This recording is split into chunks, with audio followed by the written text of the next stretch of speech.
Hi Mary, I hope this message find you well. So I have downloaded your files and tried to run the macro on it.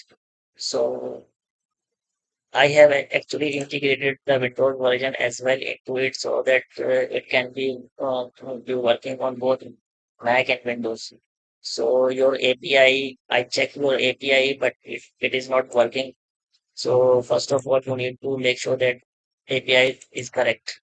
So let's say if I run this from this button, it runs the macro and find out that there is an error uh, which says that the API is not correct or don't have permission.